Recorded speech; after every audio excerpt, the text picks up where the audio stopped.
నమస్తే. లోక్సభ ఎన్నికలు దగ్గర పడుతున్న కొద్దీ అభ్యర్థులు ఎవరెవరా అన్నటువంటి ఉత్కంఠత పెరిగిపోతుంది. ఆయా పార్టీల్లో అభ్యర్థులు తమకంటే తమకు సీట్లను కూడా అధిష్టానం వద్ద పైరవేలు చేసుకున్న పరిస్థితి ఉంది. మల్కాజ్గిరి మీద ప్రధానంగా ఎక్కువ దృష్టి కనిపిస్తుంది.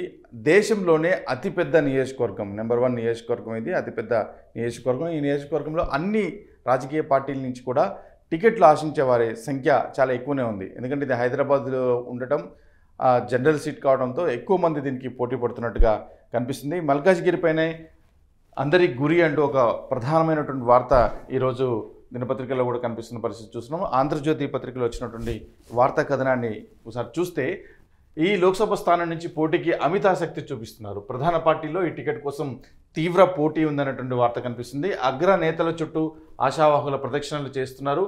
సానుకూల ఫలితాలు ఉంటాయని ఆశాభావం వ్యక్తం చేస్తున్నారు. బీజేపీ నుంచి టికెట్ ఆశిస్తున్న హేమీలు కాంగ్రెస్ బీఆర్ఎస్ పార్టీలోనూ ఇదే పరిస్థితి ఉంది అంటూ ఈ వార్త చూస్తుంటే, మల్కాజ్గిరి దేశంలోనే అత్యధిక ఓటర్లు ఉన్న పార్లమెంటు స్థానం, భిన్న సంస్కృతికి నిలయం. ఇక్కడి ప్రజల తీర్పు ఎప్పుడూ విభిన్నంగానే ఉంటుంది. ఇలా 1-2 కాదు, ఈ స్థానానికి ఎన్నో ప్రత్యేకతలు ఉన్నాయి. అందుకే రాష్ట్రంలోని ప్రధాన పార్టీల నుంచి అధిక సంఖ్యలో నేతలు ఇక్కడి నుంచి పోటీ చేసేందుకు ఆసక్తి చూపుతున్నారు. సొంత పార్టీల్లో ఎవరికి వారు ప్రయత్నాలు చేస్తూనే అవకాశం దక్కకుంటే కండువా మార్చుకునేందుకు సిద్ధపడుతున్నారు. ఈ క్రమంలో పక్క పార్టీల నేతలతోనూ సంప్రదింపులు జరుపుతున్నారు. స్థానికులే కాకుండా ఇతర జిల్లాలకు చెందిన నాయకులు సైతం మల్కాజ్గిరిపై గురి పెడుతున్నారు. తెలంగాణలో 17 పార్లమెంటు నియోజకవర్గాలు ఉండగా మల్కాజ్గిరి టికెట్ కోసం అత్యధికంగా పోటీ ఉండడం గమనార్హం. కాంగ్రెస్, బీజేపీ, బీఆర్ఎస్ ఇలా అన్ని ప్రధాన పార్టీల్లోనూ అదే పరిస్థితి నెలకొని ఉంది. ఈటెల నుంచి మురళీధర్రావు దాకా అంటూ మల్కాజ్గిరి టికెట్ కోసం బీజేపీలో అత్యధిక మంది నేతలు పోటీ పడుతున్నారు. సీనియర్ నాయకులు Etela Rajender, Koona Srisailam Goud, Muralidhar Rao, Chada Suresh Reddy, Delhi public school chairman Komaraiah, Pannala Harish Reddy, Sama Ranga Reddy, అంటే దాదాపుగా బీజేపీలో ఉన్నటువంటి మొత్తం ఆ కాన్స్టిట్యున్సీలో ఉన్నవాళ్ళు ప్లస్ బయట నుంచి ఆశిస్తున్న వాళ్ళ పేర్లందరూ కూడా ఆంధ్రజ్యోతి దినపత్రిక రాసింది. వీరందరూ కూడా మొన్న పోటీ చేసిన వారు, పోటీ చేసి ఓడిపోయిన వారు, కొత్త వ్యక్తులు కూడా దీంట్లో కనిపిస్తుంది. ఈటెల రాజేందర్ అయితే 2 చోట్ల పోటీ చేసిన తర్వాత ఇక్కడ ఎంపీగా పోటీ చేసే అవకాశం వస్తే ఇక్కడి నుంచే మల్కాజ్గిరి నుంచే పోటీ చేయాలని అంటున్నారు. ఎందుకంటే ఆయన చాలా సంవత్సరాలుగా ఈ నియోజకవర్గంతో అనుబంధం ఉంది. ప్రస్తుతానికి ఆయన నివాసం కూడా ఇక్కడే ఉంది. ఆయన సొంత నియోజకవర్గం హుజురాబాద్, కరీంనగర్ జిల్లాలో ఉన్న కరీంనగర్లో Bandi Sanjay already sitting MP ఉన్నారు కాబట్టి అక్కడి నుంచి పోటీ చేసే అవకాశం కనిపించట్లేదని తెలుస్తుంది. మరొకటి, గజ్వేల్ నుంచి పోటీ చేసిన మెదక్ జిల్లా నుంచి ఆయన పోటీ చేయడానికి ఆసక్తి చూపుతలేదు. తన సొంత నివాసం ఇంతకుముందు అల్వాలో ఉన్నారు, ఇప్పుడున్నటువంటి ఇల్లు కూడా ఈ నియోజకవర్గ పరిధిలోకి వస్తుంది. అది కాక హైదరాబాద్లో తనకి అత్యధిక అనుబంధం ఉంది అని చెప్తున్నారు. ఇక కూన శ్రీశైలం కూడా మొన్న పోటీ చేసి ఓడిపోయారు. ఆయన కూడా నాకు చాలా ఇక్కడ స్థానికంగా పట్టు ఉందనేటువంటి కోణంలో. మురళీధర్రావు అయితే నేను 2 సంవత్సరాల నుంచి పని చేసుకుంటున్నాను ఇక్కడ అని చెప్తున్నారు. చాడా సురేష్ రెడ్డి కూడా తీవ్రంగా ప్రయత్నాలు చేస్తున్నారు. Delhi public school chairman Komarayya మొన్న కొత్తగా టికెట్ కావాలని చెప్పేసి ఈ మధ్య కాలంలోనే అక్కడ చాలా తీవ్ర ప్రయత్నాలు చేస్తున్నారు. చాలా ఖర్చు కూడా పెడుతున్నట్టుగా తెలుస్తుంది. పన్నాల హరీష్ రెడ్డి జిల్లా అధ్యక్షుడు ఉన్నారు. సామరంగారెడ్డి మొన్న గత ఎన్నికల్లో పోటీ చేసి స్వల్ప మెజారిటీతో ఓడిపోయారు. ఇక్కడ నుంచి వీరందరూ పోటీ చేసే ఆసక్తి చూపుతున్నారు. ఈటెల రాజేందర్ హుజురాబాద్కు చెందిన నేత అయినా కరీంనగర్ పార్లమెంటు స్థానంలో సిట్టింగ్ ఎంపీ బండి సంజయ్ ఉన్నందున మల్కాజ్గిరి టికెట్ కోసం ప్రయత్నిస్తున్నట్టుగా తెలుస్తుంది. ఇప్పటికే పలుమార్లు ఆయన ఢిల్లీలో పార్టీ అగ్రనేతలను కలిసినట్టుగా సమాచారం. కుత్బుల్లాపూర్కు చెందిన శ్రీశైలం గౌడ్ కూడా స్థానికత, ప్రజల్లో తనకున్న పరపతి దృష్ట్యా అవకాశం ఇవ్వాలని కోరుతున్నట్టు తెలిసింది. కొంతకాలంగా స్థానిక కేడర్తో పాటు కాలనీ సంఘాలతో టచ్లో ఉంటున్న మురళీధర్రావు సైతం ఈ టికెట్ కోసం గట్టిగానే ప్రయత్నిస్తున్నట్లు సమాచారం. ఇక సిట్టింగ్ స్థానం నుంచి పోటీ అధికంగా ఉంది అంటూ ప్రస్తుతం సీఎం రేవంత్ రెడ్డి 2019లో మల్కాజ్గిరి ఎంపీగా గెలుపొందిన విషయం తెలిసిందే. కాంగ్రెస్ సిట్టింగ్ స్థానం కావడంతో ఆ పార్టీ నుంచి పోటీ చేసేందుకు నాయకులు అమితాసక్తి చూపిస్తున్నారు. పార్టీలోని సీనియర్లతో పాటు కొత్తగా కండువా కప్పుకున్న వారు కూడా ఇక్కడి నుంచి టికెట్ ఆశిస్తున్నారు.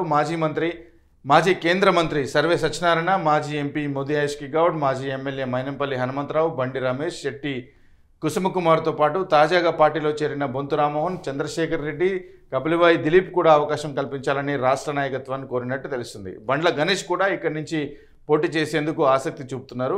మరోవైపు రేవంత్ రెడ్డి సోదరుడు పోటీ చేస్తారనే ప్రచారము జరుగుతుంది. అయితే కుటుంబ సభ్యులను రేవంత్ రెడ్డి ఎన్నికల బరిలో దించుతారా లేదా అన్నది తేలాల్సి ఉంది. తుది నిర్ణయం అధిష్టానం తీసుకోనున్న నేపథ్యంలో ఎవరు బరిలో ఉంటారన్నది సస్పెన్స్గా మారిందంటూ కాంగ్రెస్ పార్టీకి సంబంధించినటువంటి లిస్టు మనకి చూస్తున్నాం. ఇక బీఆర్ఎస్ సంబంధించిన చూసిన ఎవరంటే మల్కాజ్గిరి పార్లమెంటు స్థానం పరిధిలో 7 అసెంబ్లీ స్థానాలను ఇటీవల ఎన్నికల్లో బీఆర్ఎస్ఏ గెలుచుకుంది. దీంతో ఆ టికెట్ కోసం చాలామంది నాయకులు పోటీ పడుతున్నారు.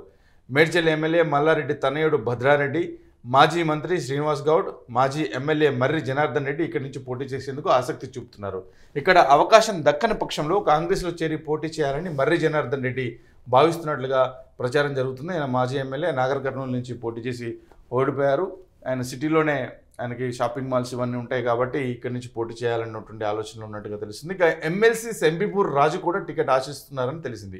అసెంబ్లీ ఎన్నికలకు ముందు బీఆర్ఎస్లో చేరిన కాసాని జ్ఞానేశ్వర్ కూడా తమ కుటుంబంలో ఒకరికి మల్కాజ్గిరి లేదా సికింద్రాబాద్ స్థానాల్లో ఒకటి కేటాయించాలని కోరుతున్నట్లుగా సమాచారం. అయితే ఇక్కడ నుంచి మాజీ మంత్రి మల్లారెడ్డినే బరిలో దింపాలని పార్టీ యోచిస్తున్నట్టు తెలుస్తుంది. అదే సమయంలో అసలు ప్రచారంలో లేని నేతను బరిలో దింపినా ఆశ్చర్యం లేదనే అభిప్రాయం కూడా వ్యక్తమవుతుందంటూ బీఆర్ఎస్ పార్టీకి సంబంధించిన వార్త కనిపిస్తుంది. ఇక పునర్విభజనలో భాగంగా 2008లో ఈ నియోజకవర్గం ఏర్పడింది. నియోజకవర్గాల పునర్విభజనలో భాగంగా 2008లో మల్కాజ్గిరి లోక్సభ స్థానం ఏర్పడింది. దీని పరిధిలో కుత్బులాపూర్, కూకట్పల్లి, ఉప్పల్, ఎల్బీనగర్, మల్కాజ్గిరి, మేడ్చల్ కంటోన్మెంట్ అసెంబ్లీ నియోజకవర్గాలు ఉండగా తెలుగు రాష్ట్రాలతో పాటు దేశంలోని ఇతర ప్రాంతాలకు చెందిన పౌరులు నివసిస్తున్నారు. అందుకే ఈ నియోజకవర్గాన్ని మినీ భారత్గా అభివర్ణిస్తుంటారు. 2009లో జరిగిన ఎన్నికల్లో ఇక్కడి నుంచి కాంగ్రెస్ తరపున విజయం సాధించిన సర్వే సత్యనారాయణ ఆ తర్వాత కేంద్ర మంత్రిగా వ్యవహరించారు. 2014లో ఇక్కడి నుంచి టీడీపీ అభ్యర్థి చామకూర మల్లారెడ్డి గెలుపొందారు. అనంతరం ఆయన బీఆర్ఎస్లో చేరగా 2018 ముందస్తు అసెంబ్లీ ఎన్నికల తర్వాత మంత్రి అయ్యారు.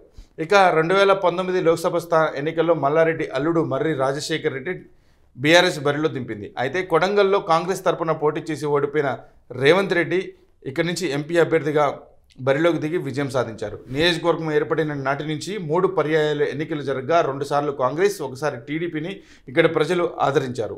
పలు సామాజిక వర్గాల ఓట్లు ఇక్కడ కీలకంగా ఉన్నాయి. ఈ క్రమంలో ప్రధాన పార్టీల నేతలు ఎవరికి వారు సానుకూలంగా లెక్కలు వేసుకుంటున్నారు. రాష్ట్రంలో ఏ పార్టీ అధికారంలో ఉందన్న అంశాన్ని ఇక్కడి ఓటర్లు పట్టించుకోరని, జాతీయ స్థాయి అంశాలను పరిగణలోకి తీసుకొని ఆయా అభ్యర్థులను ఆదరిస్తుంటారని ఓ సీనియర్ నేత అభిప్రాయపడ్డారు. అందుకే ఇక్కడి నుంచి ఎలాగైనా బరిలోకి దిగాలని కాంగ్రెస్, బీజేపీ, బీఆర్ఎస్లోని ముఖ్య నేతలు విశ్వ ప్రయత్నాలు చేస్తున్నారు. ఎవరికి వారు కూడా ఈ నియోజకవర్గంలో విజయం సాధిస్తాము అనేటువంటి అభిప్రాయంతో లెక్కలు వేసుకుంటున్నటువంటి కనిపిస్తుంది.